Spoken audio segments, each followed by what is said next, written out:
Alright guys, so I'm doing a review of this one coconut water. This one has no sugar added, 100% natural. This was on sale. That's ingredients. It has 19 grams of sugar in there. Alright, let's ingredient coconut water. Let's open this up. We could do a quick taste test. Alright, here we go.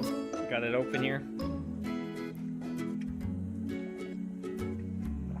So I've tasted a lot of different coconut water.